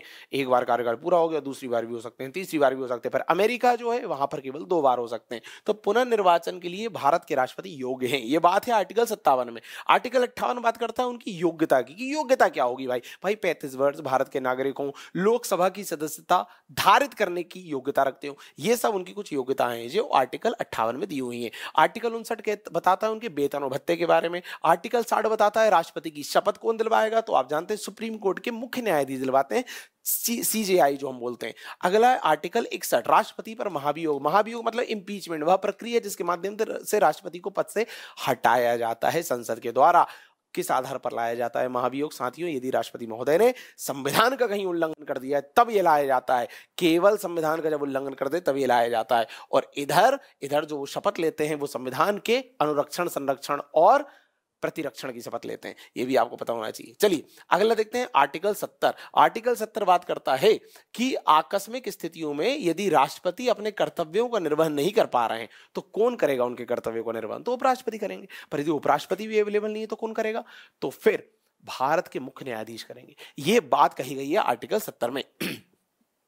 एक बार ऐसा हुआ भी है, एम हिदायतुल्लाह साहब ने राष्ट्रपति के पद पर बैठ के कार्य का संचालन किया था। ये इसी आर्टिकल के तहत हुआ था। क्लियर है? अगला देखें आर्टिकल 71, राष्ट्रपति के चुनाव में हर तरह का संचालन कौन करेगा? राष्ट्रीय निर्वाचन आयोग। आर्टिकल 361 क्या बोलता है? राष्ट्रपति के विशेष अधिकार। आप सभी जानते हैं कि राष्ट्रपति महोदय के पास विशेष अधिकार ये है कि उनके कार्यकाल के दौरान उन पर किसी तरह की कोई रिपोर्ट, कोई केस दायर नहीं किया जा सकता फौजदारी मामलों का, पर जो सिविल मामले वाले केस है वो उन पर चलाए जा सकते हैं, पर उसके लिए भी उन्हें 2 महीने पहले सूचित करना पड़ेगा कि महोदय आपके खिलाफ ये केस आया है, ये चलाया जा रहा है। ये सारे विशेष अधिकार राष्ट्रपति महोदय को प्राप्त है आर्टिकल 361 के तहत। अब राष्ट्रपति की शक्तियां हैं, शक्तियों से संबंधित कुछ आर्टिकल देखेंगे साथियों। शक्तियों में भी आप जानते हैं एक होती है शांतिकालीन शक्ति जो नॉर्मल टाइम में होती है, और एक होती है आपातकालीन शक्ति जो इमरजेंसी के टाइम पे होती है। हम पहले शांतिकालीन शक्तियां देख रहे हैं। देखिए आर्टिकल 72 में क्या है? क्षमादान की शक्ति, राष्ट्रपति किसी को क्षमादान दे सकते हैं। आर्टिकल 80 में राज्यसभा में 12 लोगों को नॉमिनेट कर सकते हैं। 4 क्षेत्रों से, आप जानते हैं कला, साहित्य, विज्ञान और समाज सेवा, 4 क्षेत्रों से नॉमिनेट करते हैं 12 लोगों को। आर्टिकल 111 में राष्ट्रपति की वीटो पावर। आप सभी जानते हैं भारत के राष्ट्रपति के पास 3 वीटो पावर हैं। दुनिया के स्तर पर देखें तो कुल 4 वीटो पावर हैं, पर भारत में 3 वीटो पावर हैं। एक है आत्यंतिक वीटो, एक है निलंबनकारी वीटो और एक है जेवी वीटो। जेवी वीटो, पॉकेट वीटो भी कहते हैं। ये 3 वीटो शक्तियां हैं आर्टिकल 111 के तहत राष्ट्रपति के पास। अगला देखें आर्टिकल 123, अध्यादेश मतलब अंग्रेजी में ऑर्डिनेंस, ये जारी करने की शक्ति राष्ट्रपति महोदय के पास है। ठीक। अगला आर्टिकल 143, परामर्श संबंधी शक्तियां, मतलब देश के राष्ट्रपति सुप्रीम कोर्ट से किसी भी मसले पर परामर्श मांग सकते हैं, सलाह मांग सकते हैं, यह शक्ति उनके पास है आर्टिकल 143 के तहत। अगला देखें आर्टिकल 200। साथियों राज्यपाल महोदय जो हैं वो राष्ट्रपति के लिए कुछ विषय आरक्षित कर सकते हैं। ये क्या मसला है? देखिए मसला ये है कि राज्यपाल मतलब राज्य में राष्ट्रपति के प्रतिनिधि जो हर राज्य में बैठे हुए हैं, जो राष्ट्रपति को, केंद्र को रिपोर्ट करते हैं कि राज्य में क्या चल रहा है। अब राज्य सरकार कोई ऐसा बिल, ऐसा कानून पास कर रही है जो राज्यपाल को सही नहीं लग रहा, तो राज्यपाल उन्हें रिजर्व कर देता है राष्ट्रपति के पास भेजने के लिए। राज्यपाल उन्हें राष्ट्रपति के पास भेज देता है कि सर देख लो यहाँ पे ऐसा ऐसा चल रहा है। तो ये जो होता है वो किस आर्टिकल के तहत होता है? तो ये 200 के तहत होता है। क्लियर? बाकी ज्यादा समझा नहीं पाऊंगा अभी क्योंकि समय कम है, हमें केवल आर्टिकल रिकॉल करने हैं, रिवाइज करने हैं। अंतिम दौर में है हम इस सेशन के, एग्जाम 2 दिन बाद है, रिवीजन वाला मोड है, पढ़ाने वाला नहीं है। चलिए देखते हैं आर्टिकल। अब देखेंगे हम कुछ आर्टिकल जो आपातकालीन शक्तियों से संबंधित है, इमरजेंसी पावर राष्ट्रपति की। साथियों राष्ट्रपति की इमरजेंसी पावर में 3 आर्टिकल हैं, सॉरी 3 चीजें हैं जो कि भाग 18 का पार्ट मानी जाती हैं। 352, 356 और 65 और 360। साथियों 352 के अंतर्गत राष्ट्रीय आपातकाल की बात हो रही है, नेशनल इमरजेंसी राष्ट्रपति जब लगाते हैं तो 352 के तहत लगाते हैं। किसी राज्य में राष्ट्रपति शासन लगता है, ऑब्वियसली राज्यपाल के कहने पे लगता है, उसे संवैधानिक आपातकाल भी कहते हैं। तो वो आर्टिकल 356 और 365 के तहत लगता है। मतलब जब संवैधानिक तंत्र के विफल होने पर वो लगता है तो वो लगता है 356 के तहत। पर जब वो इस आधार पर लगता है कि राज्य जो है वो केंद्र द्वारा बताए गए नियमों का पालन नहीं कर रहा है, तब यदि राष्ट्रपति शासन किसी राज्य में लगता है तो वो 365 के तहत लगता है। अच्छा, तीसरा होता है वित्तीय आपातकाल। ठीक, ये लगता है 360 के तहत, जो अभी तक भारत में नहीं लगा है। तो ये 3 आपातकाल लगते हैं, लगाए जा सकते हैं राष्ट्रपति द्वारा, जो आपातकालीन शक्तियों में आते हैं और भाग 18 के हिस्से स्वीकारे जाते हैं। तो ये थे राष्ट्रपति से संबंधित कुछ जरूरी आर्टिकल। अब हम बात करेंगे उपराष्ट्रपति से संबंधित जरूरी आर्टिकल की। साथियों सबसे पहले देखें, देखिए 3-4 आर्टिकल है बस उपराष्ट्रपति से रिलेटेड। पहला तो ये आर्टिकल 63 कि भारत का क्या होगा, एक उपराष्ट्रपति होगा, ठीक है बात। अब आर्टिकल 64 और 89 क्या बोलता है, इनके कार्य और शक्तियों के बारे में कुछ लिखा हुआ है। क्या लिखा है कि ये राज्यसभा के पदेन सभापति होते हैं, इसके अलावा इनका कोई काम नहीं है। यदि एग्जाम में पूछा जाए कि उपराष्ट्रपति का क्या काम है, तो कहना उपराष्ट्रपति का कोई काम नहीं है। उपराष्ट्रपति जो होते हैं वो राज्यसभा के पदेन सभापति होते हैं। उनका एक ही काम है राज्यसभा का सभापतित्व देखना, उसका सभापति के रूप में काम करना। उपराष्ट्रपति के तौर पर उनका कोई काम नहीं है, ठीक है। इसलिए उन्हें सैलरी भी कभी उपराष्ट्रपति के तौर पर नहीं मिलती, उन्हें जो भी सैलरी मिलती है राज्यसभा के पदेन सभापति के रूप में मिलती है। चलिए ये बात आर्टिकल 64 में। आर्टिकल 65 के अंतर्गत 2 बातें हो रही हैं कि जब देश के राष्ट्रपति नहीं होंगे, अनुपस्थित होंगे, कोई बात होगी, तो ये कार्यवाहक राष्ट्रपति बन जाएंगे। तो उस समय भी उपराष्ट्रपति क्या है, राष्ट्रपति बन चुके हैं। उपराष्ट्रपति के तौर पे तो वो कुछ भी नहीं है ना, तो या तो वो राष्ट्रपति बन जाएंगे और या तो नहीं तो वो सामान्य तौर पे क्या होंगे, राज्यसभा के सभापति। तो वेतन उनको वो वाला मिलता है, या तो राष्ट्रपति वाला मिलेगा जब वो राष्ट्रपति का काम कर रहे हैं, और जब वो सभापति है राज्यसभा के तो वो राज्यसभा के सभापति वाला वेतन उन्हें मिलेगा। उपराष्ट्रपति के तौर पर उनका कोई काम ही नहीं है। ठीक, सूचना देना ये क्या है, देखिए आप जानते हैं राष्ट्रपति जो है वो उपराष्ट्रपति को अपना इस्तीफा देते हैं, और उपराष्ट्रपति किसको देते हैं, वो राष्ट्रपति को देते हैं, दोनों एक दूसरे को देते हैं। तो जब राष्ट्रपति अपना इस्तीफा देते हैं उपराष्ट्रपति को कि भैया अब हम पद छोड़ रहे हैं, तो उपराष्ट्रपति उसकी सूचना किसको देते हैं, लोकसभा के अध्यक्ष को। किसको देते हैं, लोकसभा के अध्यक्ष को। ये भी एग्जाम में आ सकता है। तो ये 2 काम उन्हें करने पड़ते हैं आर्टिकल 65 के तहत। ठीक, अगला देखें आर्टिकल 68 उपराष्ट्रपति के पद को भरने का प्रावधान। मतलब जैसे राष्ट्रपति का पद खाली है तो उसे भरा जाता है जल्दी से, उनकी गद्दी पे उपराष्ट्रपति को बिठा दिया जाता है। पर यदि उपराष्ट्रपति का पद खाली है तो उसकी गद्दी पे किसी को नहीं बिठाते। क्यों, क्योंकि उपराष्ट्रपति का कोई काम है ही नहीं। जब देश का उपराष्ट्रपति राष्ट्रपति के तौर पे काम कर रहा है तो उपराष्ट्रपति का पद खाली है ना, तो उस पद को भरना चाहिए, पर ऐसा नहीं करते हैं। क्लियर, क्यों, क्योंकि उपराष्ट्रपति का कोई काम है ही नहीं। जो भी काम है क्या है उनका, राज्यसभा का पदेन सभापति। तो अब आप बोलेंगे कि सर उपराष्ट्रपति जब राष्ट्रपति का काम कर रहे हैं तो फिर राज्यसभा का सभापति का काम कौन करेगा, तो वो उपसभापति जो है राज्यसभा का वो सभापति बन जाएगा।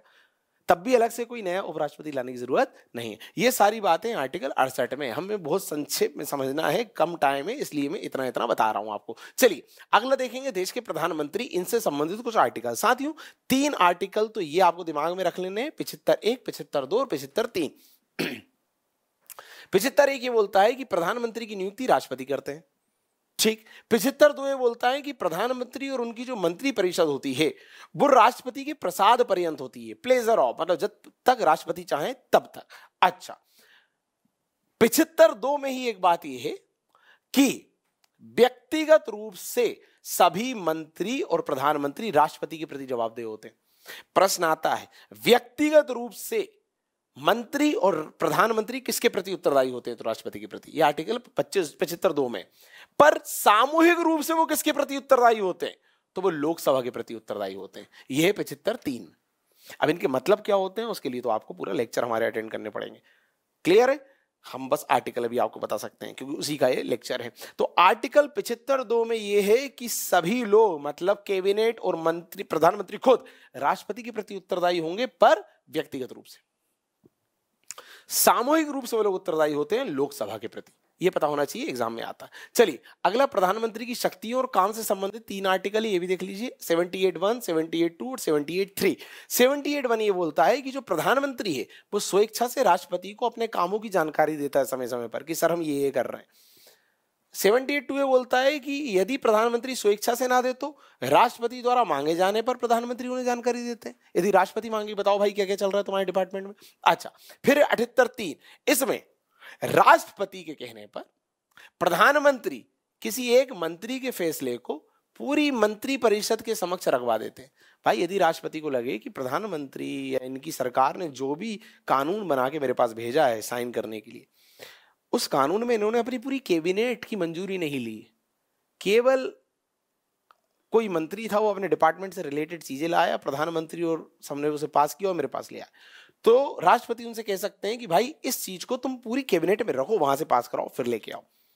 खैर, तो ये 3 आपको पता होने चाहिए। 78(1) में क्या है, प्रधानमंत्री स्वेच्छा से अपने काम की जानकारी राष्ट्रपति को देंगे। 78(2) में क्या है, राष्ट्रपति मांगे तब वो देंगे। 78(3) में क्या है, राष्ट्रपति चाहे तो प्रधानमंत्री को कह सकते हैं कि तुम किसी विषय को अपनी पूरी कैबिनेट के सामने रखो। ठीक। मंत्री परिषद से रिलेटेड केवल 2 बातें हैं, 74(1) और 74(2). 74(1) क्या है, राष्ट्रपति की सहायता और उन्हें सलाह देने के लिए एक मंत्री परिषद होगी। दूसरा 74(2) क्या है, न्यायालय इस बात की कभी जांच नहीं कर सकता कि किसी मंत्री ने राष्ट्रपति को यह सलाह क्यों दी। आप सभी जानते हो दोस्तों कि हमारे देश में जो राष्ट्रपति महोदय होते हैं वो नाम मात्र के प्रमुख माने जाते हैं, उनके सारे कामकाज प्रधानमंत्री और मंत्री परिषद की सलाह पर निर्भर करते हैं। तो उनको सलाह देने के लिए एक मंत्री परिषद होगी, प्रधानमंत्री और उनकी एक टीम होगी। ये बात कह रहा है आर्टिकल 74(1). और 74(2) बोल रहा है कि कोई न्यायालय इस बात की जांच नहीं कर सकता किसी मंत्री के विरुद्ध कि तुमने राष्ट्रपति को यह सलाह या वो सलाह क्यों दी। ठीक, तो सलाह पे प्रश्न चिन्ह नहीं उठ सकता। साथियों अगला पद आपको दिख रहा है, कार्यपालिका का आखिरी पद है महान्यायवादी। महान्यायवादी से रिलेटेड 3 आर्टिकल, 76, 76(4) और 88। 76 ये बोलता है कि देश का एक महान्यायवादी होगा, आसान भाषा में कहें तो सरकार का वकील, सरकार का पक्ष देश के किसी भी न्यायालय में जो रखता है, सरकार का पक्ष रखता है, सरकार की पैरवी करता है। अच्छा, उनकी पदावधि और पदमुक्ति की बात हो रही है 76(4) में, और 88 में बात हो रही है कि उन्हें यह अधिकार होता है कि वो सदन में भाग ले सकते हैं, भाषण दे सकते हैं, पर लोकसभा या राज्यसभा कहीं भी मतदान नहीं दे सकते। क्यों? क्योंकि वो सदन के सदस्य नहीं होते, वो मेंबर ऑफ पार्लियामेंट नहीं होते। तो वो भाग तो ले सकते हैं कहीं भी, पर वोटिंग का उन्हें अधिकार नहीं है। तो साथियों ये सारे आर्टिकल थे कार्यपालिका से संबंधित, केंद्र की कार्यपालिका संबंधित, जहां हमने कार्यपालिका में राष्ट्रपति देखे, प्रधानमंत्री देखे, मंत्रिपरिषद देखी, महान्यायवादी देखे, 4 लोगों को देखा।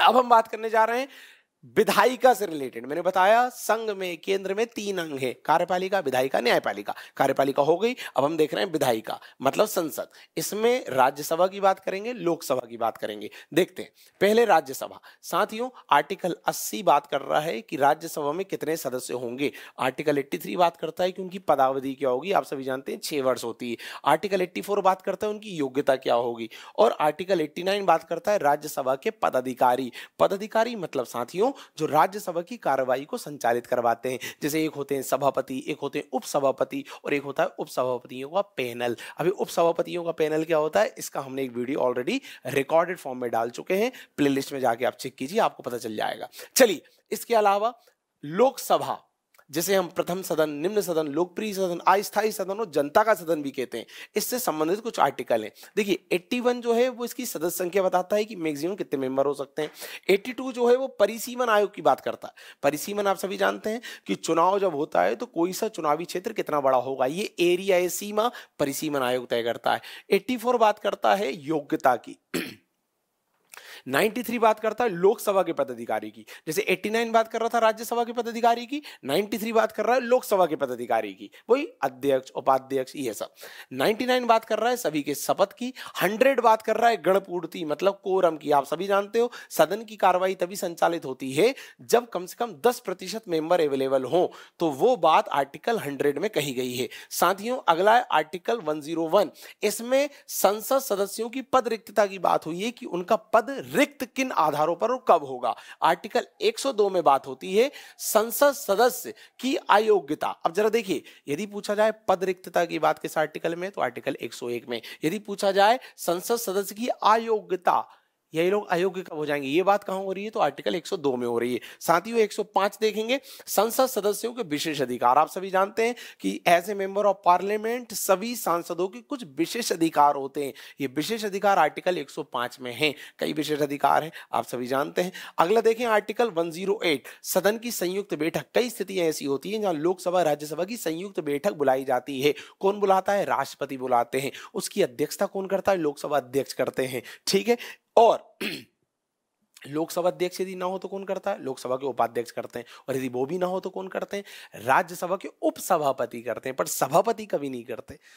क्यों, क्योंकि राज्यसभा के सभापति मेंबर ऑफ पार्लियामेंट नहीं है, इसलिए वो नहीं करते। चलिए आर्टिकल 109 में यह बताया गया है कि जो धन विधेयक होता है मनी बिल, उसकी पारित करने की प्रक्रिया क्या है, प्रोसेस क्या है। प्रोसेस 109 में है, पर धन विधेयक के बारे में बताया गया 110 में। 112 में बात हो रही है बजट की, ये आपको पता होना चाहिए। बजट की बात है 112 में। 114 में बात है बजट से संबंधित एक बिल की जिसका नाम होता है विनियोग विधेयक। 116 का में बात हो रही है लेखा अनुदान मांग की, ये भी बजट से संबंधित है। 117 में बात हो रही है वित्त विधेयक की। तो ये सारे आर्टिकल साथियों बिल्कुल सीक्वेंस में आपको पता होने चाहिए। आगे बढ़ते हैं आर्टिकल 249। आर्टिकल 249 में राज्यसभा के पास ये अधिकार है कि वो राज्य सूची के किसी भी विषय पर संसद मतलब केंद्र को अधिकार दे सकता है कि वो कानून बना सकती है। तो केंद्र को अधिकार मिल जाता है राज्य के विषय में कानून बनाने का। कौन देता है, राज्यसभा देता है। किस आर्टिकल के तहत, 249 के तहत। अच्छा, 266 एक बात कर रहा है भारत की संचित निधि मतलब कंसोलिडेटेड फंड ऑफ इंडिया की। 267 बात कर रहा है भारत की आकस्मिक निधि की।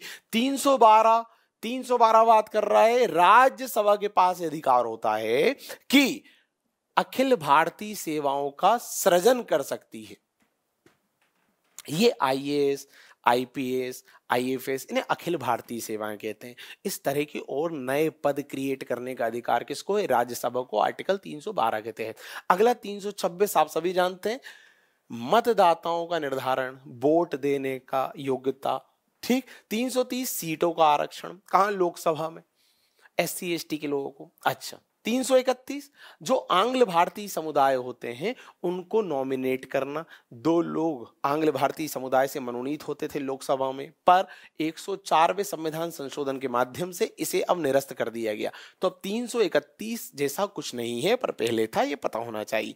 अच्छा, 368 आखिरी संविधान संशोधन। साथियों आप सभी जानते हैं कि संविधान में समय समय पर कुछ परिवर्तन होता रहता है, उसकी अपनी एक प्रक्रिया है। उस प्रक्रिया का वर्णन है 368 में, ये आपको पता होना चाहिए। चलिए, तो ये सारी बातें थी संघ की विधायिका से संबंधित। विधायिका मतलब लोकसभा और राज्यसभा, उससे संबंधित हमने कुछ आर्टिकल देखे। अब बात करेंगे केंद्रीय न्यायपालिका की। साथियों तीसरा और आखिरी अंक, भाग 5 कंप्लीट हो जाएगा। सुप्रीम कोर्ट से रिलेटेड कुछ आर्टिकल हैं जो जरूरी हैं, देखते हैं। पहला है आर्टिकल 124।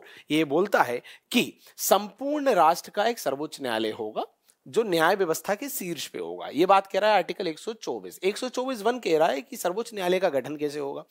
ठीक, मतलब कौन कौन लोग होंगे, क्या होंगे। जैसे शुरू में हमारे संविधान में कहा गया था 1 और 7, मतलब 1 चीफ जस्टिस होंगे और 7 अन्य सदस्य होंगे, मतलब अन्य न्यायाधीश होंगे। अभी है 1 और 33, मतलब 1 मुख्य न्यायाधीश होते हैं और 33 अन्य न्यायाधीश होते हैं। तो ये वाली बात आर्टिकल 124(1) में है। अच्छा, 124(2) क्या बोलता है, न्यायाधीशों की नियुक्ति कैसे होगी, सुप्रीम कोर्ट के चीफ जस्टिस की कैसे होगी, अन्य जजेस की कैसे होगी, ये बताया गया है। 123(3) में योग्यता के बारे में बात हुई है। 124(4) में पदावधि, पदमुक्ति। ठीक, अच्छा, 125 में वेतन और भत्ते की बात हुई है। 126 में बात हुई है कार्यकारी मुख्य न्यायाधीश की, मतलब चीफ जस्टिस यदि नहीं है तो फिर क्या होता है, तो वो जितने भी अन्य जजेस हैं उनमें से जो सीनियर मोस्ट होता है वो चीफ जस्टिस बन जाता है। ये बात है आर्टिकल 126 में। 127 एडहॉक, मतलब अलग से जजेस आप ले आए क्योंकि काम बहुत ज्यादा है। अच्छा, 129 है अभिलेखी न्यायालय, और कंटेम्प्ट ऑफ कोर्ट भी इसी के अंतर्गत आता है, ये 129 में। अच्छा, 131 क्या है, प्रारंभिक या मूल अधिकारिता, मतलब कुछ विषय ऐसे होते हैं जिनकी सुनवाई का मूल अधिकार या कार्यवाही ही सुप्रीम कोर्ट में शुरू होती है। जैसे राष्ट्रपति और उपराष्ट्रपति के चुनाव में कोई विवाद हो गया तो इसकी सुनवाई कोई हाई कोर्ट तो नहीं करता है, इसकी शुरुआत ही कहाँ होती है, सीधे सुप्रीम कोर्ट में। तो ये वाली बात इसके तहत है। अच्छा, मतलब प्रारंभिक अधिकारिता, कोई चीज शुरू हुई यहां आके होगी। अच्छा, 132 में क्या है, संवैधानिक। अब देखिए अपील से संबंधित बातें होंगी अगले तीनों आर्टिकल में। जब कोई संवैधानिक मसला है उसमें जब अपील होगी सुप्रीम कोर्ट में, मतलब हाई कोर्ट से मामला जाएगा सुप्रीम कोर्ट में, तो ये आर्टिकल 132 में है। कोई दीवानी मामला है उसमें अपील हो रही है सुप्रीम कोर्ट में, तो आर्टिकल 133। कोई फौजदारी मामला है उसमें हाई कोर्ट से मामला अपील होकर गया सुप्रीम कोर्ट में, ये 134 में। ठीक, तो ये आपको पता होना चाहिए कि अपीलीय आर्टिकल कौन कौन से हैं। 132, 133 और 134 इसमें अपील होती है। हाई कोर्ट से कोई मामला सुप्रीम कोर्ट की ओर कूच करता है या जाता है, कभी संवैधानिक मामला, कभी फौजदारी मामला, कभी दीवानी मामला। चलिए अगला देखते हैं, आर्टिकल 137 जो बहुत इंपॉर्टेंट है। साथ ही न्यायिक समीक्षा या पुनरावलोकन, मतलब जुडिशियल रिव्यू। ये आप जानते हैं कि न्यायपालिका समय समय पर चीजों को रिव्यू करती है कि कोई पॉलिसी, कोई क्रियाकलाप संविधान के विरुद्ध तो नहीं है, यदि है तो वो उसे विधिशून्य घोषित कर देती है। ये बात आर्टिकल 137 में है। अगला है आर्टिकल 139। आप सभी जानते हैं साथियों कि जो उच्च न्यायालय होते हैं, मतलब हाई कोर्ट, उनके जो फैसले होते हैं, सॉरी, उच्च न्यायालय के कोई केस होते हैं तो एक उच्च न्यायालय से दूसरे उच्च न्यायालय ट्रांसफर करना या उनको अपने पास बुला लेना, ये सारी अधिकारिता सुप्रीम कोर्ट के पास है। इसे बोलते हैं अंतरण का अधिकार, अंतरण करने की शक्ति, आर्टिकल 139। अगला है आर्टिकल 141। इसमें यह है कि सर्वोच्च न्यायालय के जो फैसले होते हैं वो संपूर्ण भारतीय भूक्षेत्र पर लागू होते हैं, मतलब सुप्रीम कोर्ट के जो फैसले हैं पूरे भारत पे लागू होते हैं, ये बोलता है आर्टिकल 141। आर्टिकल 143 बोलता है परामर्शदायी शक्ति, जिसके बारे में हम पीछे देख चुके हैं। सुप्रीम कोर्ट से भारत के राष्ट्रपति जो हैं समय समय पर सलाह मांग सकते हैं, तो परामर्श देते हैं भारत के राष्ट्रपति को, परामर्शदायी अधिकार। अगला है आर्टिकल 317। राष्ट्रपति के कहने पर, प्लीज याद रखना, राष्ट्रपति के कहने पर सुप्रीम कोर्ट जो है वो संघ लोक सेवा आयोग मतलब यूपीएससी के अध्यक्ष और सदस्यों के आचरण की जांच करता है। यदि राष्ट्रपति को यूपीएससी के चेयरमैन या उसके मेंबर के आचरण से संबंधित किसी तरह की कोई शंका है तो वो उसकी जांच करवाते हैं सुप्रीम कोर्ट से। सुप्रीम कोर्ट जांच करते हैं कि कहीं भ्रष्टाचारी तो नहीं है, कहीं ये तो नहीं है, कहीं वो तो नहीं है। और यदि सुप्रीम कोर्ट ने कोई रिपोर्ट प्रस्तुत की राष्ट्रपति के पास तो राष्ट्रपति को उस रिपोर्ट को मानना पड़ता है। यदि राष्ट्रपति उस रिपोर्ट को नहीं मानते हैं तो राष्ट्रपति को जवाब देना पड़ता है कि हम तुम्हारी बात क्यों नहीं मान रहे। यदि सुप्रीम कोर्ट ने बोल दिया ये अधिकारी भ्रष्ट है, हटाओ इसको, तो राष्ट्रपति को हटाना पड़ता है। क्लियर है? यदि सुप्रीम कोर्ट बोल देने नहीं, क्लीन चिट, सब सही है, तो राष्ट्रपति को उन्हें छोड़ना पड़ता है। और यदि राष्ट्रपति उससे अगेंस्ट कुछ कर रहे हैं तो फिर कारण बताना पड़ता है कि हम ऐसा क्यों कर रहे हैं। ये सब बातें हैं आर्टिकल 317 में साथियों। चलिए अब बात करेंगे भाग 6 की। साथियों भाग 6 यूं तो जो यूनिट 6 है उसके सिलेबस में मेंशन नहीं है, पर हमें क्यों करना है, हमें इसलिए करना है क्योंकि जो एमपी की पॉलिटी है, एमपी का जो राज्य व्यवस्था वाला सेक्शन है, मत तो वो तो राज्य विधायिका राज्य पॉलिटी वाला है, तो उसमें राज्य वाले आर्टिकल आ सकते हैं, है ना। तो राज्य संबंधित आर्टिकल आने की पूरी पॉसिबिलिटी है। वो मेन पॉलिटी मतलब यूनिट 6 में ना देके वो एमपी वाले पॉलिटी में आपको दे देगा, इसलिए कुछ आर्टिकल जरूरी है वो देखने जरूरी है। अब जैसे हमने भाग 5 में देखा कार्यपालिका विधायिका न्यायपालिका, उसमें राष्ट्रपति, प्रधानमंत्री, मंत्री, महान्यायवादी, ये सब कार्यपालिका में देखे, लोकसभा, राज्यसभा, विधायिका में देखा, सुप्रीम कोर्ट, न्यायपालिका में देखा। उसी तरह राज्य का भी होता है, राज्य की कार्यपालिका, राज्य की विधायिका, राज्य की न्यायपालिका। अब राज्य की कार्यपालिका में राज्यपाल आ जाएगा, मुख्यमंत्री आ जाएंगे, मंत्री लोग आ जाएंगे, है ना। महान्यायवादी की जगह महाधिवक्ता आ जाएगा राज्य में, जैसे वहां महान्यायवादी होता है या महाधिवक्ता होता है, आर्टिकल 165। ठीक, राज्य की विधायिका में विधानसभा, विधान परिषद आ जाएगी, और राज्य की न्यायपालिका के अंतर्गत हाई कोर्ट आ जाएगा। ये सब हम इसके अंतर्गत देखने वाले हैं। तो चलिए शुरुआत करते हैं राज्य के अंतर्गत। सबसे पहले कार्यपालिका के राज्यपाल के बारे में, तो इससे रिलेटेड पहला आर्टिकल है आर्टिकल 153, जो ये कहता है कि प्रत्येक राज्य का एक राज्यपाल होगा। ठीक है, बड़ी बेसिक सी बात है। पर 1956 में 7वें संविधान संशोधन के तहत यह तय किया गया कि एक व्यक्ति 2 या 2 से अधिक राज्यों का राज्यपाल बनाया जा सकता है। ठीक, 154 ये बोलता है कि सारी कार्यपालिका शक्तियां राज्यपाल के पास होंगी। भाई जैसे केंद्र में राष्ट्रपति के पास हो रही थी, राज्य में राज्यपाल के पास होंगी। 155 भी बोलता है कि राज्यपाल की जो नियुक्ति होती है वो राष्ट्रपति द्वारा की जाती है, पर किसकी सलाह पर? ऑब्वियसली प्रधानमंत्री और उनकी मंत्रिपरिषद के द्वारा। चलिए अगला 161, ये क्या बोलता है? कुछ खास आर्टिकल है बस। 161 क्या बोलता है? जो राज्य की विधि की उल्लंघन की स्थिति में, मतलब कोई व्यक्ति यदि राज्य की विधि की उल्लंघन कर दे, मतलब वही दोषी सिद्ध हो जाए, तो राज्यपाल के पास भी कुछ क्षमादान शक्तियां होती हैं। जैसे उधर राष्ट्रपति के पास थी आर्टिकल 72 के तहत, इधर राज्यपाल के पास आर्टिकल 161 के तहत कुछ क्षमादान शक्तियां हैं जो नागरिकों को दे सकते हैं। चलिए, तो पूछा जाएगा राज्यपाल की क्षमादान की शक्ति कहां है? आर्टिकल 161 में। जैसे राष्ट्रपति कहां है? आर्टिकल 72 में। अच्छा अगला देखें, आर्टिकल 176, राज्यपाल का अभिभाषण। राज्यपाल जो सदन में भाषण देते हैं उसकी बात हो रही है।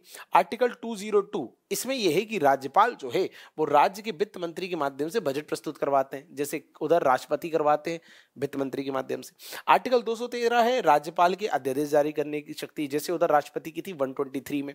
अच्छा, 361 में उधर राष्ट्रपति के विशेष अधिकार थे, इधर राज्यपाल के विशेष अधिकार है। दोनों के विशेष अधिकार, चाहे राष्ट्रपति हो चाहे राज्यपाल, दोनों के विशेष अधिकार आर्टिकल 361 में हैं। चलिए अगला देखते हैं, राज्य के महाधिवक्ता। साथियों, जैसे केंद्र में महान्यायवादी होते हैं उसी तरह राज्य में महाधिवक्ता होते हैं। अच्छा, एडवोकेट जनरल बोलते हैं उन्हें, अंग्रेजी में अटॉर्नी जनरल बोलते हैं।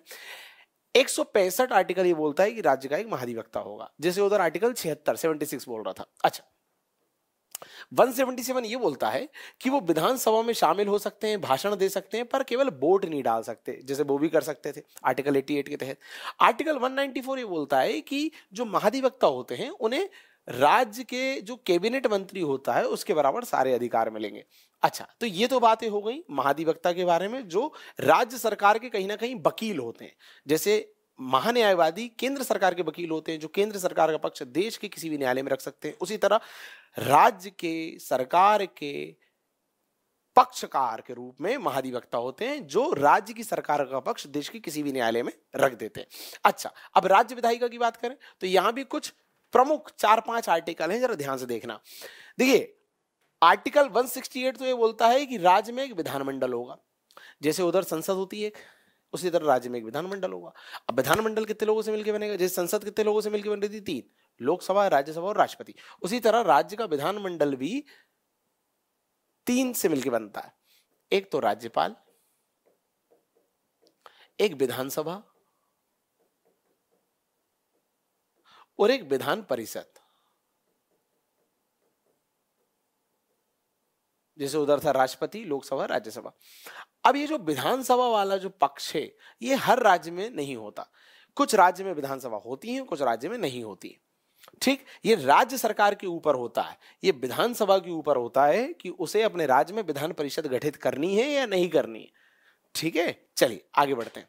तो आर्टिकल 169 विधान परिषद का गठन और विघटन, तो इस आर्टिकल में पूरी प्रोसेस दी हुई है कि किसी राज्य में विधान परिषद का गठन कैसे होता है और कैसे उसको खत्म कर दिया जाता है। आर्टिकल 170 बात करेगा सदस्य संख्या, कहां की सदस्य संख्या? विधानसभा की सदस्य संख्या। आर्टिकल 171 बात करता है सदस्य संख्या विधान परिषद की। अच्छा, 172 बात करता है कार्यकाल, दोनों के कार्यकाल, विधानसभा विधान परिषद दोनों के कार्यकाल की बात हो रही है 172 में। विधानसभा कार्यकाल 5 वर्ष होता है, विधान परिषद का 6 वर्ष होता है, आप सभी को पता है। अच्छा, 173 बात करता है योग्यता की, मतलब विधानसभा वाले भी और विधान परिषद वाले भी। आर्टिकल 332 और 333, 332 बात करता है आरक्षण की, विधानसभा में SC ST को कितना कितना आरक्षण मिलेगा ये बात करता है आर्टिकल 332, और लोकसभा में आरक्षण जो मिल रहा था वो तय कर रहा था आर्टिकल 330। तो अल्टरनेट चलता है, लोकसभा वाला आरक्षण 330 है, विधानसभा वाला आरक्षण 332 है SC ST के लिए। उसी तरह लोकसभा में एंग्लो इंडियन के लिए था 331, विधानसभा में एंग्लो इंडियन का मनोनयन होगा 333, पर जैसे वो 331 हट गया है वैसे 333 भी अब हट गया है। अब एंग्लो इंडियन को किसी तरह का कोई मनोनयन नहीं दिया जाता। चलिए आगे बढ़ेंगे। तो ये साथियों बात हो गई हमारी विधायिका के बारे में भी। देखिए, राज्य देख रहे हैं, राज्य में हमने कार्यपालिका वाले आर्टिकल देख लिए, विधायिका वाले आर्टिकल देख लिए। अब हम बात कर रहे हैं न्यायपालिका से संबंधित आर्टिकल, मतलब राज्य में जो उच्च न्यायालय है उनसे संबंधित आर्टिकल। तो पहला है आर्टिकल 214, ये हमें बताता है कि अवस्थिति और संख्या की राज्य में एक उच्च न्यायालय होगा, है ना, ये सब। 231 ये बताता है कि संसद के पास ये शक्ति है कि वो 2 या 2 से अधिक राज्यों के लिए कोई एक उच्च न्यायालय भी बना सकती है, मतलब एक उच्च न्यायालय 2 या 2 से अधिक राज्यों का काम भी देख सकता है। अच्छा, आर्टिकल 241 क्या है? 241 ये कि संसद जो है वो कानून बनाकर किसी संघ शासित राज्य मतलब यूनियन टेरिटरी के लिए भी अलग से एक उच्च न्यायालय बना सकती है। ठीक है, इसके अलावा आर्टिकल 222 बात करता है स्थानांतरण की, कि न्यायाधीशों का स्थानांतरण एक राज्य के उच्च न्यायालय से दूसरे राज्य में हो। आर्टिकल 227 बात करता है पर्यवेक्षक अधिकार की। आप सभी जानते हैं उच्च न्यायालय कि अंडर राज्य में जितने भी न्यायालय आते हैं वो उन सब पे सुपरविजन रखता है, पर्यवेक्षण रखता है। ठीक, आर्टिकल 235 बात करता है नियंत्रण की। साथियों, पर्यवेक्षण अलग चीज होती है, नियंत्रण अलग चीज होती है। नियंत्रण मतलब अपने अधीनस्थ न्यायाधीशों या न्यायपालिका के अधिकारियों की नियुक्ति और ये सब करना।